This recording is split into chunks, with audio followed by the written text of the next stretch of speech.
If they think I'll quit, they're fooling themselves. I don't quit. I don't break. I don't stop. Let them doubt me.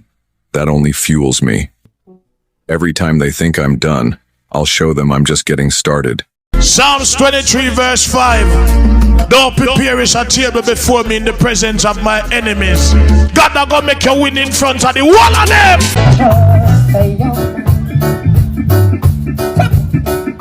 Don't let me believe in what I do. I know now.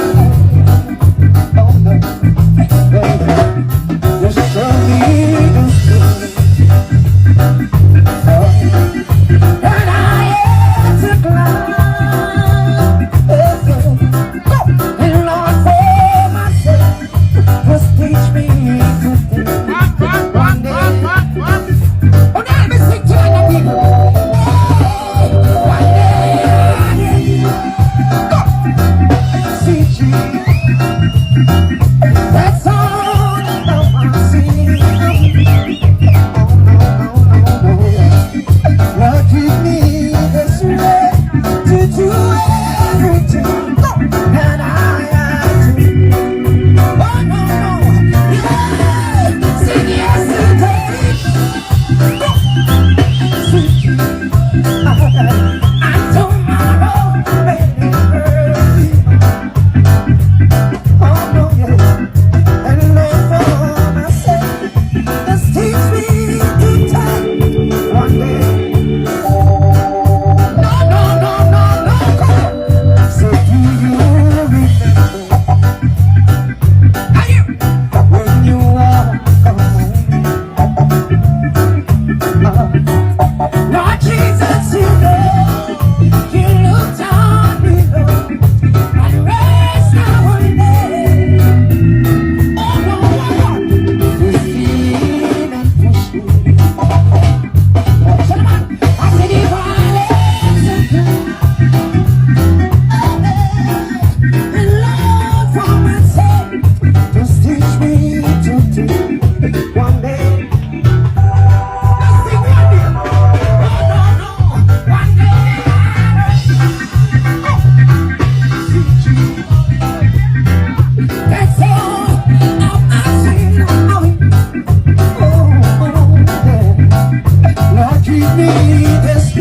Just to do everything, Lord, that I say yes today. No, no, no, sweet Jesus. And tomorrow, baby, I wanna hear you tonight. And Lord, for my sin, just teach me to take one day.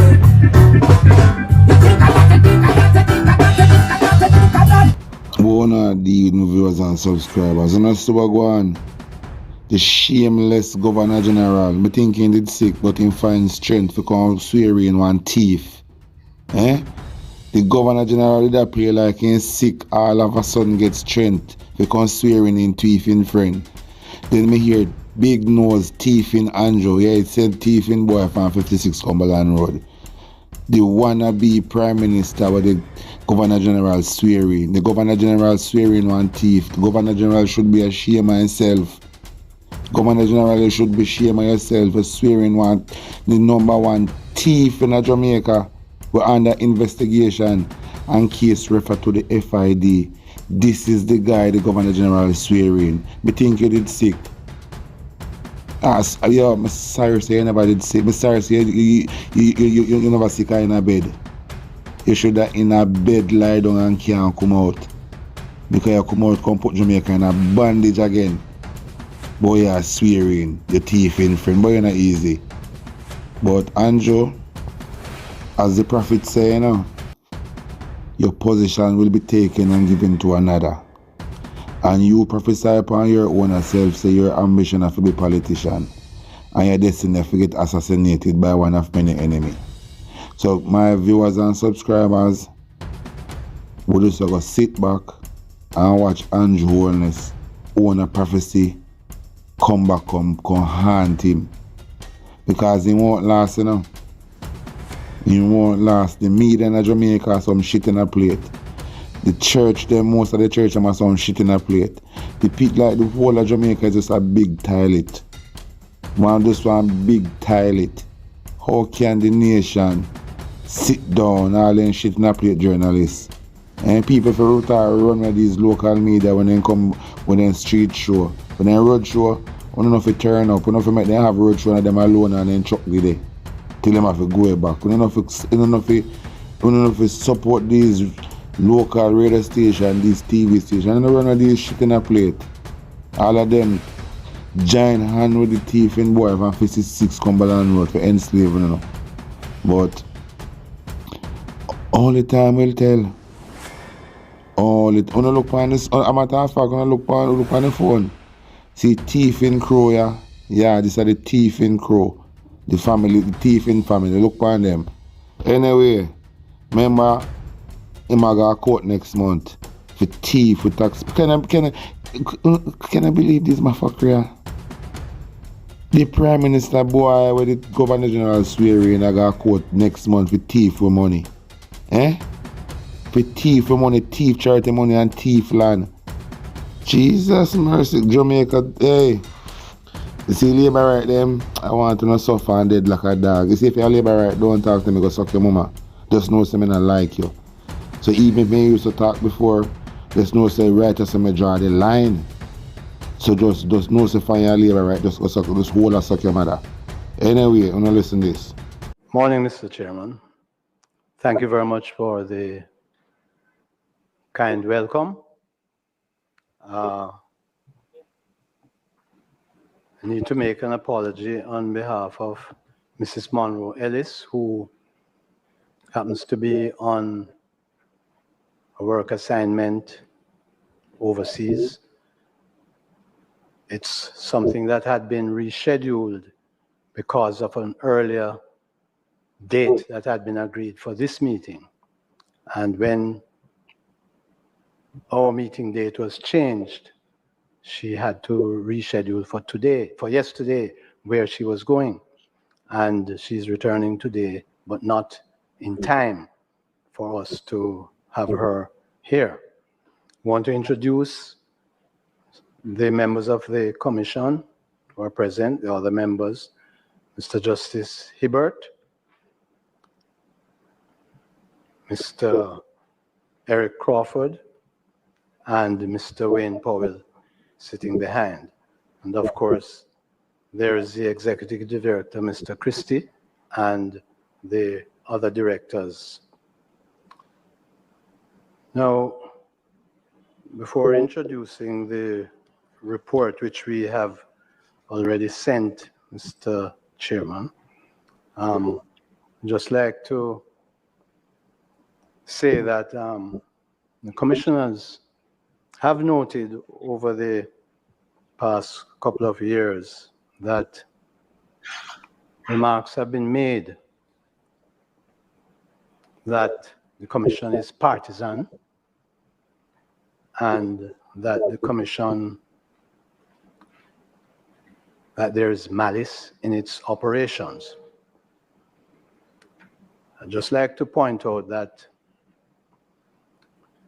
the persons who made those statements know that it is not true. They know that we know it is not true. And they know that Jamaicans know that it is not true. There's a situation where 70% of the persons on the voters list do not vote. And it is startling that it could be suggested that the 5 commissioners happen to be partisan. So we reject that. In terms of our performance over the years, we have on record from no one higher than the Prime Minister that in 2020, he commended the Commission in our Anti-Corruption Day celebration. He said, under the leadership of Chairman, the Honorable Mr. Justice Seymour Panton, the Commission continues to distinguish itself, operating without fear or favor, pursuit of a just and corruption-free society. Yes. That was 2020. In 2022, he said that the Commission has done an outstanding job in increasing awareness and understanding of the anti-corruption framework. And as recently as December last year, he said, I am therefore pleased to note its work to expand public sensitization programs and improve investigative performance and technical proficiency, all of which represent a comprehensive approach to addressing corruption. I also commend the Commission's efforts to strengthen awareness and compliance, as well as its dedication to improving responsiveness, etc., etc. So I just want, although I know that Jamaicans on the outside know that those statements made in this hall by parliamentarians are not true, although they know that, the words here go international. So for the record, I wanted to put on there what none other than the Prime Minister has said in relation to the work of the Commission. And I hope that puts to rest question of partisanship and malice. As regards some other statements made in this room about giving orders, the Commission takes orders from no one other than the court. To be understood, the Commission takes orders from no one other than the court. There is God-given orders which we all obey. Good. And I hope, Mr. Chairman, that the persons who were making those statements, that they will desist, because it fuels, such statements fuel a sort of mood among sycophants. And in the kind of society in which we live, we need to understand that persons should be very careful of what they say. There is a member of parliament who was actually, Mr. Chairman, sent out a document with the photographs of 4 of us, saying that we are bringing down the government. Now, in this climate, for a member of parliament to be doing that, it's reprehensible. And I have not heard any parliamentarian condemn it. And there are parliamentarians sending out WhatsApp notes of all sorts of reprehensible things. And I hope that somebody will take the leadership to correct them. We on the Commission, we are committed to doing what the legislation permits us to do. That is what is happening.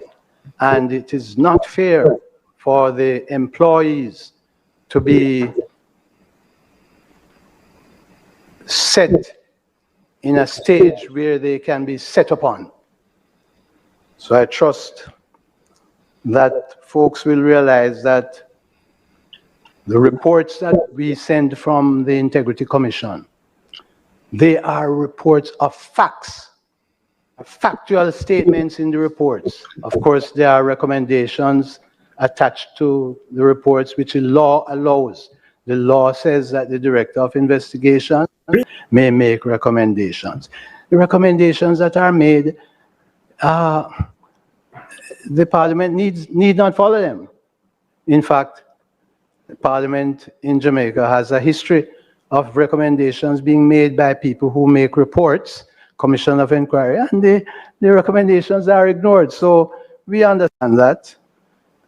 And we should not really have a situation where we are being pilloried for doing what the legislation allows. Now, in relation to this annual report, Mr. Chairman, it was dispatched to the Parliament in late June. The letter that I signed sending it is dated the 24th of June. And I did notice that no sooner than the annual report left the offices of the Integrity Commission, no sooner than it left the offices, there were public broadcasts of it before it was tabled. I noticed that it happened also with another report that was sent subsequently, and another report that was sent last week. Now, if it is thought that anyone in the commission is leaking these reports, we would like it brought to our attention, would like it investigated, because anybody in the commission who leaks, if it's an employee, instant dismissal. But I find it strange that that all these things would be leaked immediately after it leaves the commission and sent to Parliament. I find it puzzling to understand if it is happening from the commission, why is it that it is delayed? The leak is delayed until it is sent away from the office. I cast no aspersions, but I want to add a personal note, Mr. Chairman, if you'll allow me, that back on this question of malice, I have been a lay preacher in the Methodist Church for decades. Malice is not in my makeup, and it is not in the makeup of the commissioners. And there may be persons who need to repent, and they can join me at church, Providence Methodist, any Sunday. I don't know if something is wrong with the water in Parliament, why some people, the moment they get into Parliament, they say certain things and behave a certain way. I don't know if that is it. As a result,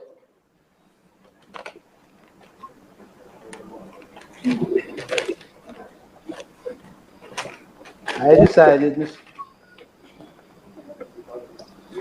that I wasn't going to take the chance of drinking any water here.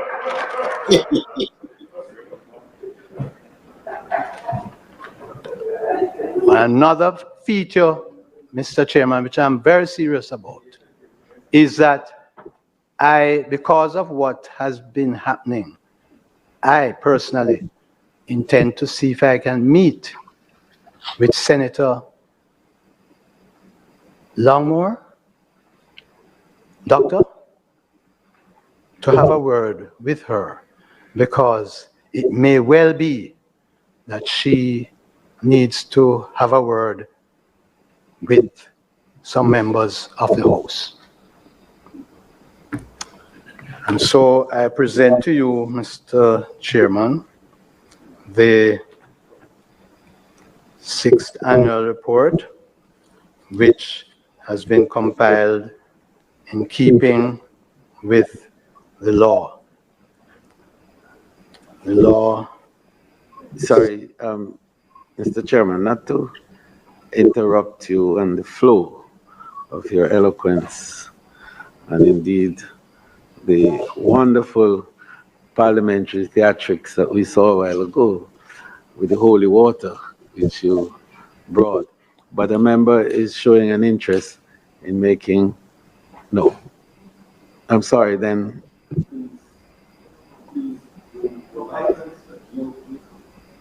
I'm sorry, Chair. The line is an invitation that the member wishes to Oh, I see. Yes, I'm finishing now, sir. I present to you this document, this annual report, 231 pages, 32 pages with audited financial statements, and trust that it will be read by parliamentarians, just as how I hope all parliamentarians will read the legislation and not give people the impression that the commission is doing things outside of the legislation. Thank you very much. Thank you, Chairman. I heard your very extensive statement and the tenure tone of it, which gives concern to this chair, and I'm sure to the committee, and no doubt they will have some reactions to it, because we want to ensure that not just you, but the commission understands that there is no determined effort to undermine or otherwise to stigmatize and or categorize any member in any negative or derogatory way, and that whenever we are aware of any such situation, that from the committee side, when we meet, we do have comments to make in that regard.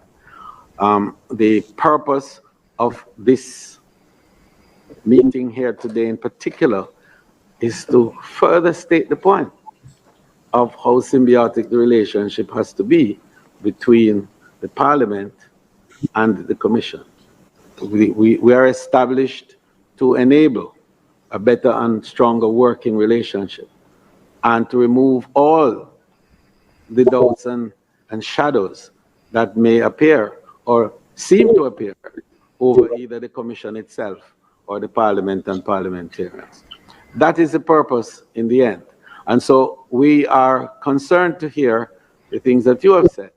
And we would be very, in fact, we would be very exercised by your being able to provide some specifics that we can work with, not necessarily at this meeting, but from chairman to chairman. I'm sure the door is always open for us to have discussions and to look at matters such as what you have said and other matters, which no doubt members of the committee might be able to say and to enunciate on. But the purpose overall is for the two teams to work together. And as chairman to chairman, I want you to be in the two positions. I have great confidence in you as chairman. Well, I'm only making the point. I have confidence in you. I'm making the point, Chairman, that in all of this, we have to make sure that the confidence is also between our oversight committee, this team in Parliament that works with you, and of course, the full commission. Members, I see Member Paulwell, and I recognize you. Thank you very much, Chairman. I also join in welcoming the commissioners, and indeed, this is unprecedented. And I certainly have taken careful note of the chairman's opening submissions, and I think the country will as well. Chairman, I want to go to a fundamental question that we have grappled with here in this committee as to the role and purpose of an oversight committee, almost in a supervisory oversight role, to a commission that by law, section 6.3, in the exercise of its powers and performance of its functions under this act, the commission shall not be subject to the direction or control of any other person or authority other than the courts, and B, shall act independently, impartially, fairly, and in the public interest. At the commencement of your welcome, you referred to our standing orders. And I think it is right that we are reviewing these standing orders, because I have expressed time and time again my discomfort in how we view the commission, how we view their reports.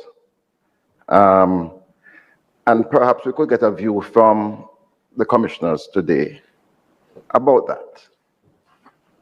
My view has always been that as an oversight committee, we should be mindful of the effectiveness in terms of a budget, in terms of the staffing of the commission, and to ensure that those things are adequately provided, and as the body overseeing them, we would advance their case in the House to ensure that they get their money, they get their staffing. But apart from that, especially when it comes on to reports that come to us, you know, I have always had a difficulty in addressing their particular methods, the investigations, the outcomes, because I don't think that is within our purview. But we could be confused by these standing orders. So perhaps we could get a view from the commissioners as to how you see the functioning of this committee under these standing orders, and whether or not we are not stepping outside of what would be appropriate. I don't have to remind this committee that there was even a view that we could mandate the Integrity Commission. That is quite outlandish. So I'll pause to await a response from the Commission. Yes, Mr. Chairman. I am satisfied that at least one member of the Oversight Committee understands the law. I agree with his position, because the section 6.3 clearly states the independence of the commission. I mean, it's not the commission that made it, it's the parliament that passed it. And there's no report that we put forward that can be amended or changed in any way by the Oversight Committee. It cannot happen. So coming here today, I must tell you, Chairman, I am here because of respect for the Parliament and respect for you. Because I don't think there is really any need for the Commission to come in person before Parliament. I will have some comments on that. I'm seeking advisement in terms of the standing orders and the power of the Parliament in relation to this area, and whether or not, as the member seeks to find out, there is a disconnect. Because if the Parliament has oversight responsibility with all these areas as enunciated by Section 73D of the standing orders, and the standing orders is what guides the Parliament. That's the authority of this House, and it gives us authority to act. And then if it contravenes the act, then we have a conundrum. But I defer to my legal colleagues on the committee. Chairman, I had my mic on, but it's not on this issue, so I yield to my colleague. Well, I am on this issue. I've been very clear that this oversight body is not an appeal body. We can't change reports. We have to accept them as they come. But the idea of an oversight committee has always been where commissions of parliament take the opportunity to be able to say to an oversight body some of the concerns, some of the problems that they may have, and whether or not they get the resources that they need. And for that oversight body sometimes to inquire whether the operation of the commission, how they engage in their operation. So I think that the oversight body is not meant to be an appeal, and I've said it repeatedly. But the few times that directors have come here, we have been able to get good information from them to say the number of certificates, number of declaration that they have been able to check, and whether in fact, you know, you're able to check 40,000, and whether or not the limit of 3 million should not move to 12, and we get good information to be able to move the figure from 3 to 12.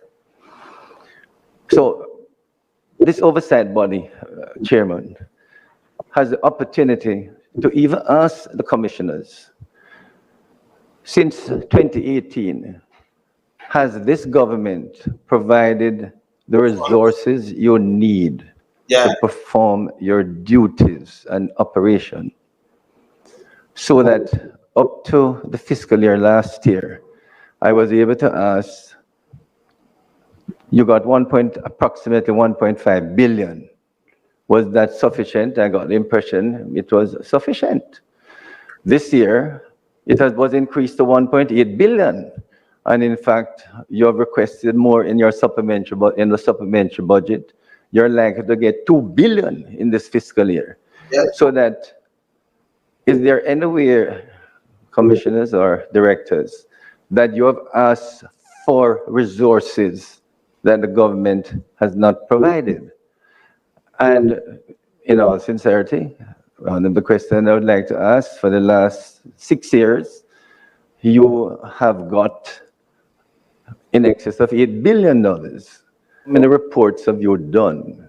I mean, these are questions which is not necessarily an annual. It would be useful for the public to know that the government has not refused you any resources. You have got it. And the opportunity is here to say, we did not get what we wanted. Talk more research, as the case may be. So the oversight bodies where the commission has the opportunity to present its case openly, just like how we have the opportunity to ask, how do you operate? And I mean, if I might shift from that position to ask the question, a report that comes to Parliament, is that report the report of the Director of Investigation, or is it the report of the Commission? So, I mean, no, it is signed by Mr. Kevin Stevenson, but is it Mr. Kevin Stevenson, Director of Investigation's report, or has it been certified, checked by the Commission? Just so, Chairman, I believe that the member Charles wants to make an intervention, but if it is that you wish to answer ahead of that, because I believe what he has to say will comport somewhat with the original question that Member Paulwell raised concerning the relationship between the Oversight Committee and the Commission and the power that the standing order gives it in relation to what the Act says at Section 6.3. So if you would allow him, yes? Yes, to ask you, so you would have the two questions to answer. Or if you wish to answer directly to this one and then you go to, okay, fine, please go ahead. Yes, I report that comes to Parliament is the report of the Director of Investigation. That's how it's done in the law. The law provides for the Director of Investigation to investigate and to report. Report is passed to the Executive Director to be passed to the Commission. The Commission looks at the report and tries to ensure that there are no misstatements, but it's not the Commission's report as such. It is the Director of Investigation, and we, according to the law, are the body that are supposed to pass it on to Parliament. Good. So it should not be thought that the report is one crafted by the commissioners. Not at all. But at the same time, we ensure to make sure that the Director of Investigation is acting within the law. Sure. So if the Director of Investigation has submitted a report to you, the commissioners, or to the Executive Director, is it the normal thing that it would be sent to Parliament immediately, or you have you as the Executive Director or the commissioners can say this report should not go forward? Well, we have not had that situation as far as I can recall. But let's go back to the beginning of this commission. Members will recall that there was an inquiry done, an investigation done in respect of what is called the Rooms report. And you will recall that there were certain conclusions arrived at by the then acting Director of Investigations, who had been the Contractor General. And the conclusion included a finding against 2 members of Parliament. The commissioners read the report and did not think that the facts as appeared in the report justified the conclusion. And we issued a separate statement indicating our disagreement. And it's just that we seem to have very short memories. But that did happen. And of course, some people were not pleased that the commissioners did not agree with the Director of Investigation. Well, so far, the reports that have been submitted to us, we have passed on to Parliament, we have not seen anything for us to say that they should not go to Parliament. Well, with due respect, Chairman, there's one in which the Director of Investigation submitted a final investigation report on February 19, 2023. This report was not tabled in the Houses of Parliament. Yeah, no.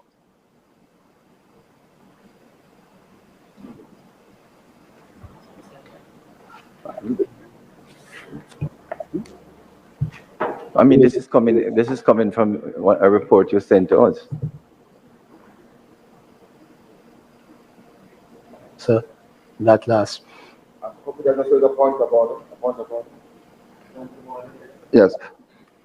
I suspect that matter has to do with a matter that is in court. But we're talking about reports. If we're going to open that gate, then let us open it. Chairman, we're talking about I wouldn't wish that gate be open, but I think it's in the generality of reports, and this has to do with procedure.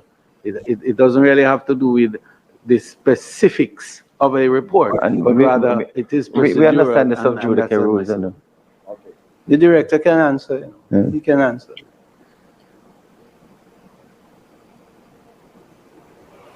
Thank you very much, Chairman and members. Good morning. The provision that governs the tabling of reports in Parliament, or the treatment of reports generally, is Section 54 of the Integrity Commission Act. Only certain reports are required under that section to be sent to Parliament for tabling.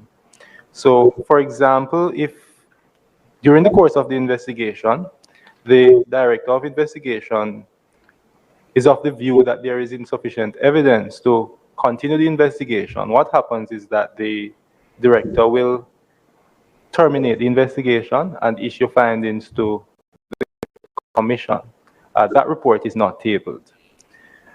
The other category of investigation reports would be investigation reports that contain findings which are considered to be a breach of code or any law or an act of corruption. That category of report, having been sent to the Commission, would thereafter be tabled. If it's only a breach of the corruption, hear this. Code, it would go directly to the commissioners, then to Parliament. If there's a breach of law and there is a recommendation to be sent to the Director of Corruption Prosecution, the report is referred on to the Director of Corruption Prosecution together with the file, and having completed her ruling, that would be sent back to the Commission, and it is then sent to Parliament for tabling. I am not sure if I should comment on the February report, but that is the general. No, because the follow-up question, Chairman, is simple. You do a lot of investigations, and you do reports on these investigations. What proportion of these investigations would you say you table reports on to the Executive Director or the Commissioners?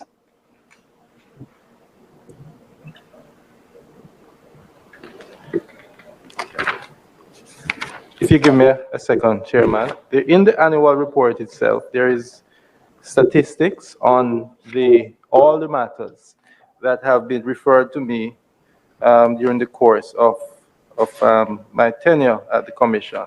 So there are two categories of matters that may be referred. The first category are complaints, generally made by members of the public, etc. And then there are referrals that come either from the Director of Information and Complaints, having to do with statutory declarations, financial investigations, or the Commission for further necessary action.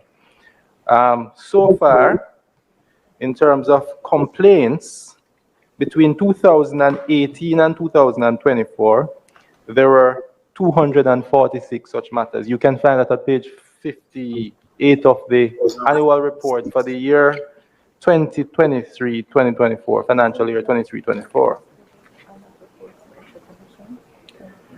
Of that number, over the period, only 155 of those matters were pursued.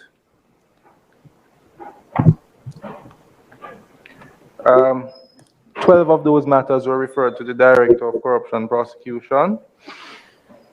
13 were referred internally, and by this I mean it could well be that, for example, there's a complaint on a contract. If the contract is still ongoing, then we would refer it on to a monitoring unit to review the execution of the contract and to provide findings. That does not necessarily result in an investigation report. And then there are matters that may be referred externally, for example, to our competent authorities or other entities, or matters that are not in our remit, for example. And then there are matters that are closed on preliminary inquiry. Now, Section 47 of the Act requires the Director of Investigation, when a matter is referred, to look at the matter to see whether the matter is one that is frivolous and vexatious, whether another entity is dealing with it, or whether it is within the remit of the Commission at all. During that process, information could be requested from external entities. The complainant could be spoken to. Several investigative actions or preliminary investigative actions would be conducted. If at the end of the day there is insufficient evidence to justify the conduct of a full investigation, then the matter is closed on preliminary inquiry. 82 such matters were closed during the period I referred to earlier, 2018 to 2024. You will also see at page 50 of the report the number of matters completed over the 5 years period, or the 2018 to 2024, a total of 161 were tabled in Parliament. 161. And you'll see the statistics there. Except I will not go further into the statistics, except to say that of all the referrals made to the Director of Investigation for this period, we have completed 96% of those matters today. So really and truly, Chairman, the question is the Director of Investigation completely independent as to what reports he continues, terminates, or do you report to the commissioners, and the commissioners can direct you that it should stop or it should continue? The Director of Investigation is subject to the general and specific directions of the Commission. In terms of the governance structure of the organization, under which we operate, the division is supervised by a committee, the Investigation and Corruption Prosecution Committee, and each month there's a report made to the committee, the matters that are being investigated or inquired into, the completion of matters, etc. The operations generally of the Commission. I make reports to the committee on those matters. Sorry, Chairman, while the deliberations were happening, I sought the legal advice in relation to the position of the Oversight Committee vis-a-vis the Commission. And I was referred to Section 5(4) A and B of the Integrity Commission's Act of 2017, which said the Commission shall, A, subject to Section 34(3) and 36(4), be ultimately responsible and accountable to Parliament for all matters relating to the functions of the Commissioner, and monitor and report to Parliament on the operations and effectiveness of the provisions of this Act. So that's very clear, I believe, in terms of the reporting procedures in relation to accountability.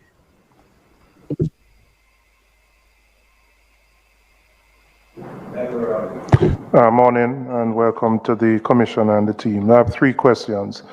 Last year sometime I'd asked the members of the Commission whether persons were subject to an investigation for illicit enrichment, whether they are so notified, and you answered in the affirmative. I'm going further, and I'd like the Commission, through this committee, to provide a sample copy of the letter which is sent to an individual who is the subject of an investigation for illicit enrichment. I would like to satisfy myself as a member of this commission that there is clarity and there is no ambiguity in the correspondence from the Integrity Commission to individuals who are the subject of investigations for illicit enrichment. That's my first question.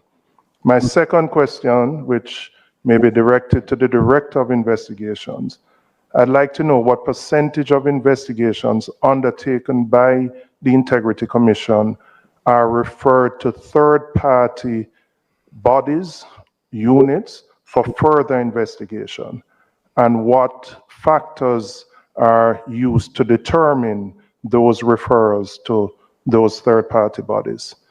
And my final question relates to the practice of the Integrity Commission, which discontinued the routine quarterly publication of contracts which are awarded by the government of Jamaica to various bodies, and did so under the basis of an interpretation of the Integrity Commission Act, and I believe it's Section 53(3), which you have interpreted to preclude you from doing that publication.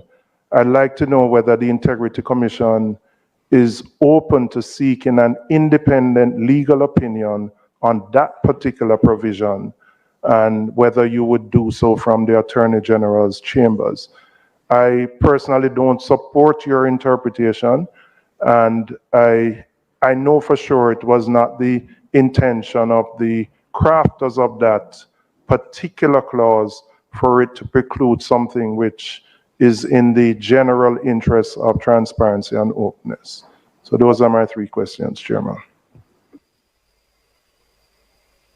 Just before the chairman responds, in the context of that first question with regards to illicit enrichment and a better understanding of what it is, I referenced the report of 23-24 and in fact the message from the chairman, and I read that he says on illicit enrichment, the act provides that any person may be orally or in writing make a complaint, give information, or notify the Integrity Commission about a matter which involves or may involve an act of corruption or non-compliance with the act. He went on to elucidate on the matter by saying, when a person approaches the Commission in this way, the Director of Information and Complaint is compelled to record the complaint or information and submit it to the appropriate Director of the Commission for action. The Act also provides that the annual report must contain a general description of the matters that were referred to the Commission and a general description of the matters being investigated by the Commission. The Commission has no control over the complaints and allegations it receives.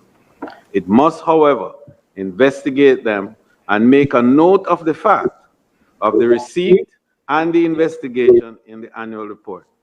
This is what the legislation passed by Parliament requires. The police received numerous complaints, he made a further point, and allegations of various crimes that when investigated are found to be without merit. So does the Integrity Commission. And everybody know that. So, Moss, you can't call and send something them have to investigate. Same like the police body. They investigate a lot of people with not have the merit. It won't. Yes. Which has no control over speculations, rumors, or mischief making in the society. And that was his line on illicit enrichment. So I just further to your question.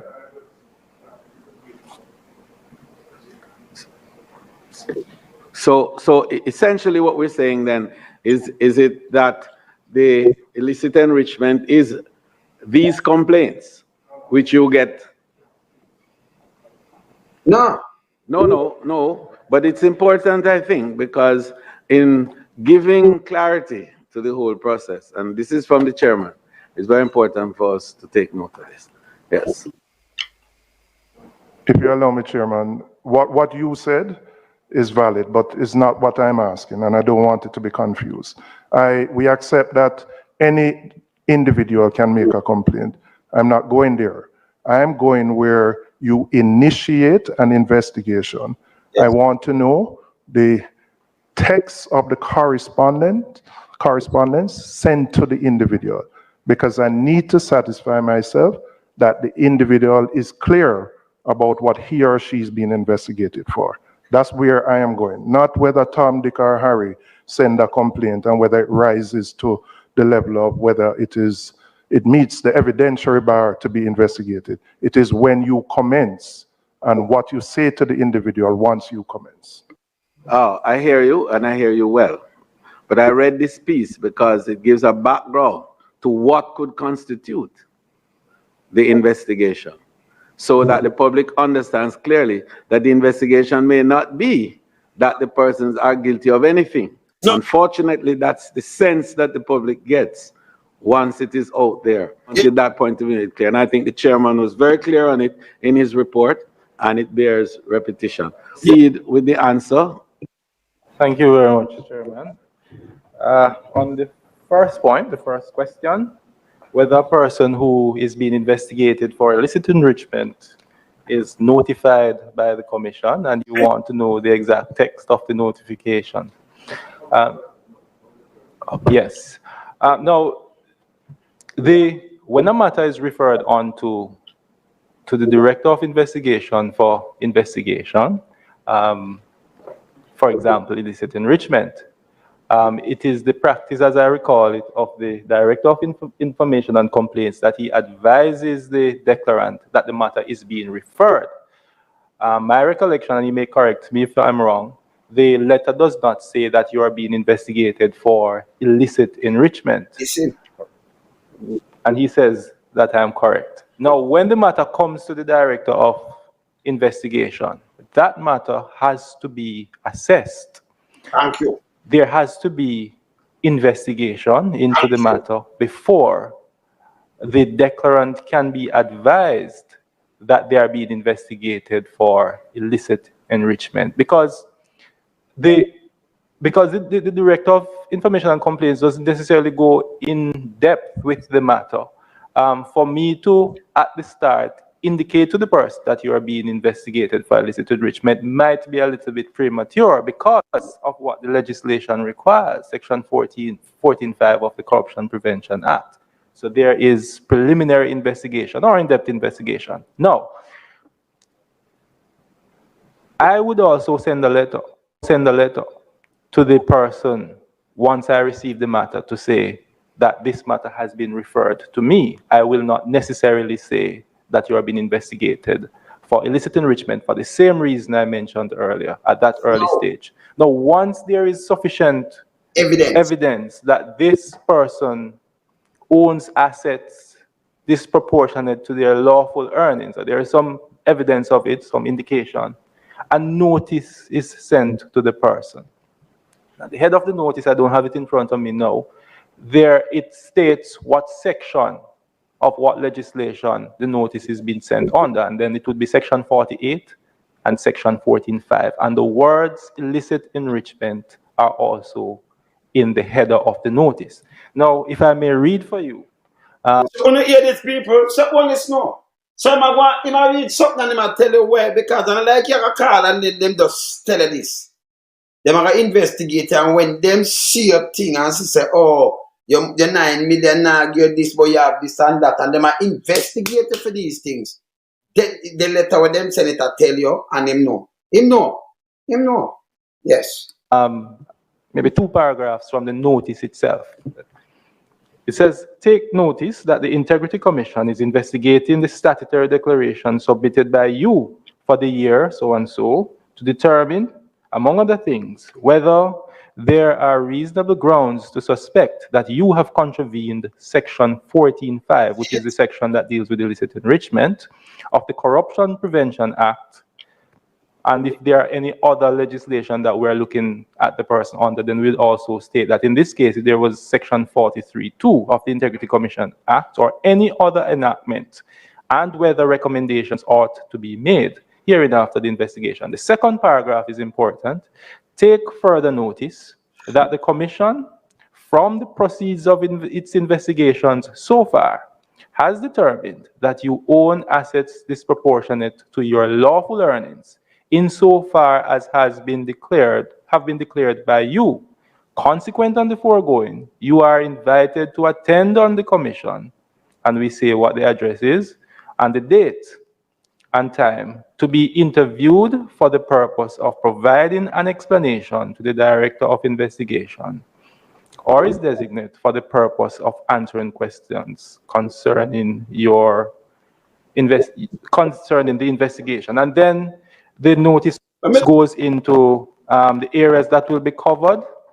We provide attachments, so if there are things that need to be explained, those things are attached. For example, it could be a bank statements, it could be land title, whatever the case may be. Whatever we need to be explained would be attached to the notice. The notice is dispatched in triplicate.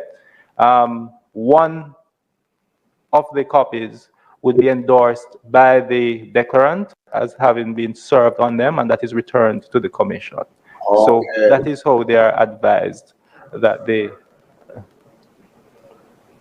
Can you release your mic, Mr.? Okay. So let me just be clear and follow the process.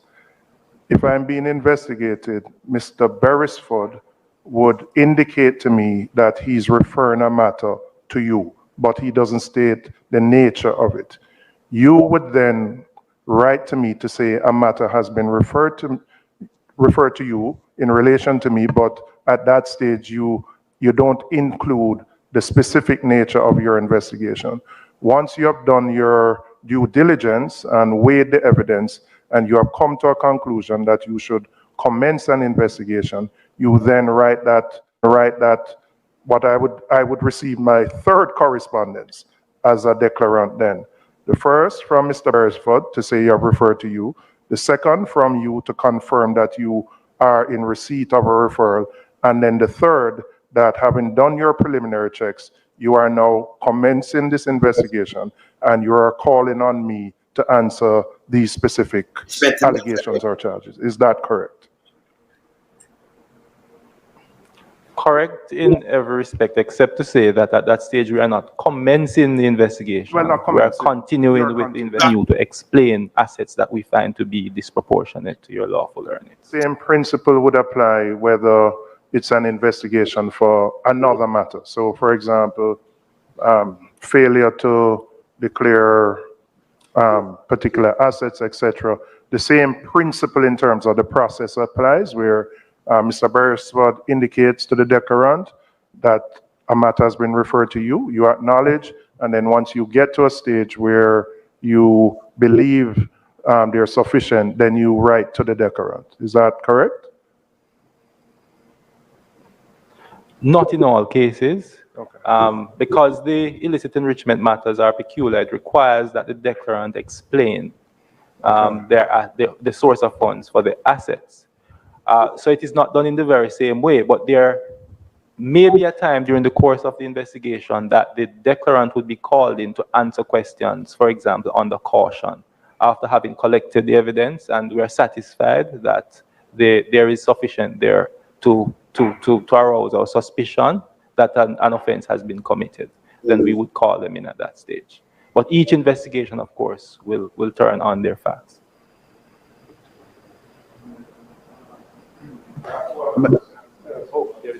Relating to this, or right. So I recognize Member Charles and then Member Malou Fortes, in that order. Well, I have some specific questions and comments, but not relating to this, but in relation to this particular, to follow up. The notice of which you explained a while ago falls within the context of section 53(3) of the Act still, correct? Section 53. Let me assist you. Let me assist you. I'm referring to the section, I'm trying to pull it up.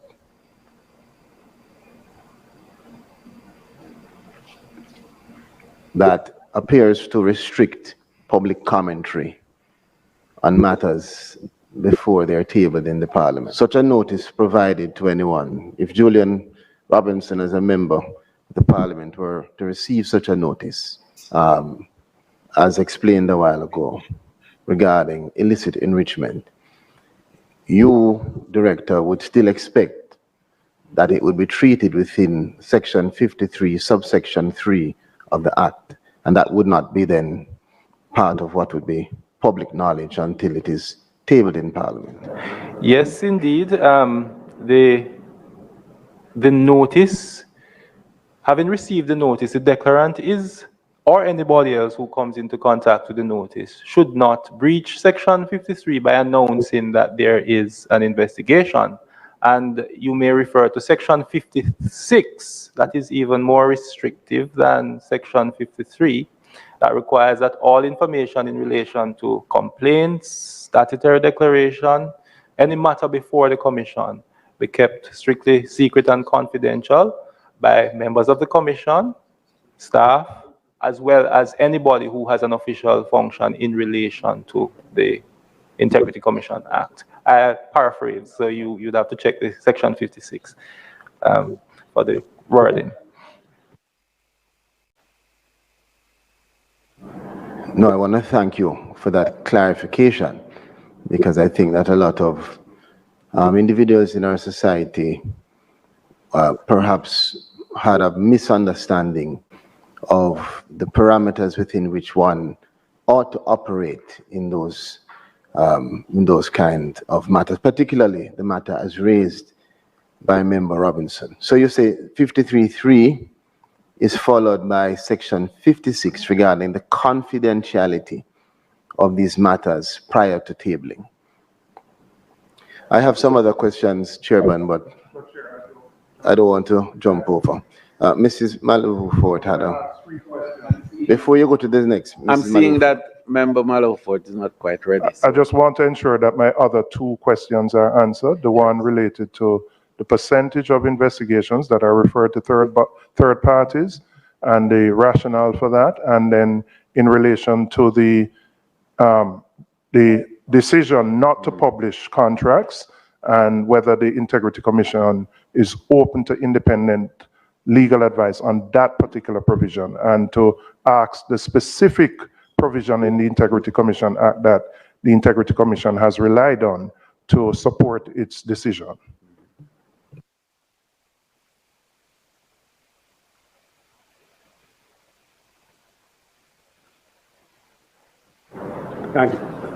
Thank you, Chair.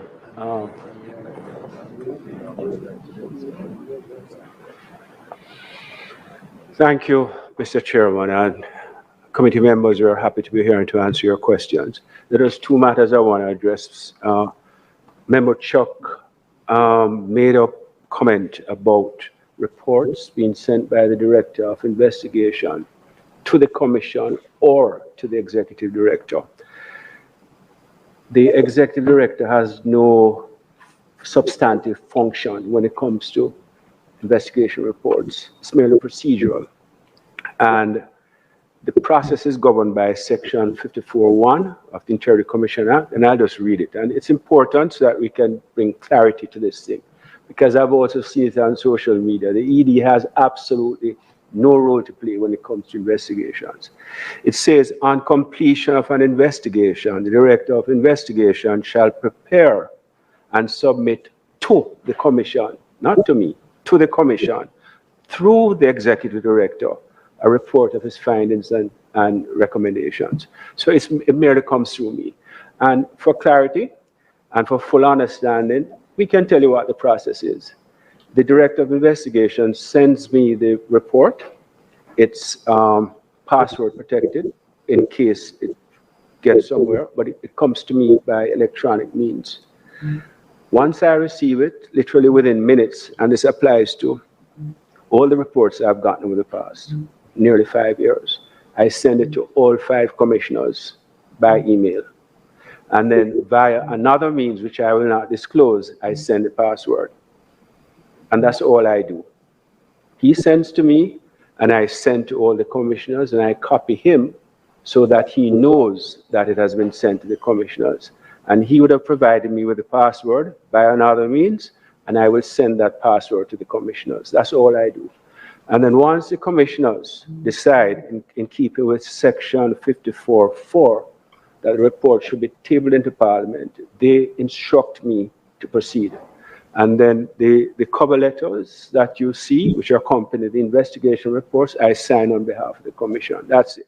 Commission, that's it. So, Member Chuck, I hope that clears it up.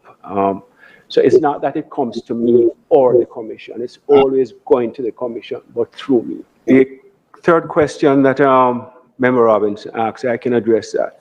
Member Robbins asked about the QCA reports. These are quarterly contract award reports. I had developed that concept back in 2006 when I was Contractor General. And the Office of the Contractor General during my tenure and subsequent to the end of my tenure under the stewardship of Mr. Dirk Harrison had continued to publish these on a quarterly basis. And I can tell you that up to now, in 2024, so it's 2006 to 2024, we're still getting the information from public sector agencies. And A report on that is actually the Director of Investigation, under whose portfolio that falls, still reports on it. Because remember, the Director of Investigation has assumed all the functions that the former Contractor General had. So public bodies, you'll be happy to hear, still provide that information on a routine basis, but we don't publish the database as we used to. And we stopped publishing it after we consulted among ourselves within the Commission as to whether or not the continuation of the publication of the database would violate Section 56. Now, Member Robinson, you said 53. 53 doesn't concern the QC, it's 56. And we hear references to the gag clause, which is 53.3, which speaks to a prohibition not to talk about investigations until report they're on a table in Parliament. But the thing about it, the irony about it, is that Section 56.1 is much wider in its purview than 53.3. If you didn't have 53.3 under 56.1, you couldn't do what 53.3 says you can't do. So it's 56. That's a relevant section, and I'll read it for you. Subject to Section 42.3b, and 42.3b is a section which requires the Commission to publish the annual summary statutory declarations, or a summary of the statutory declarations of the Leader of the Opposition and the Prime Minister. So it says, subject to that, every person having an official duty under this Act, which means all of us, commissioners and employees, or being employed or otherwise concerned in the administration of this Act, hereinafter called a concerned person, shall regard and deal with as secret and confidential. And then it specifically addresses certain categories of items, and then it has a catch-all, or what lawyers will know as a est justem generis clause. It says, shall regard and deal with as secret and confidential all information, statutory declarations, government contracts, prescribed license, and all other matters relating to any matter before the Commission, except that no disclosure made by the Commission or other concerned persons in the proceedings for an offense under this Act or under the Perjury Act by virtue of Section 17.2 of that Act shall be deemed inconsistent with any duty imposed by this section. So in a nutshell, what it does is that it prohibits, or it requires all employees of the Commission and the Commissioners to regard as secret and confidential any of the matters listed here, including government contracts or any other matter which is before the Commission. Now, I've heard talk that a matter is only before the Commission if, and it goes on, but it's very clear. It says any information dealing with statutory declarations, government contracts, license, or any other matter before the Commission shall be treated as secret and confidential. And subsection 3 of that section makes it a criminal offense, punishable by fine or imprisonment for any of us to do that. Now, Chair, I agree with Member Robinson that this section is drafted much too wide. And perhaps it was not the intention of Parliament for it to capture so many things. And we have addressed that in our proposals for an amendment to the Act.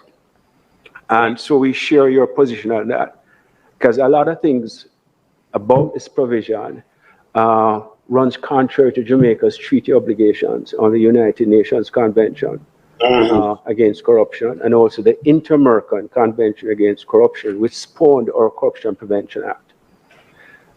And we have said that in our recommendations to Parliament, the Joint Select Committee and this committee, in terms of a proposal to have this amended, is too wide. We understand that there must be a balance. You know, some things must be considered sensitive and confidential and kept that way, but this goes too far. Yeah. And we have submitted that.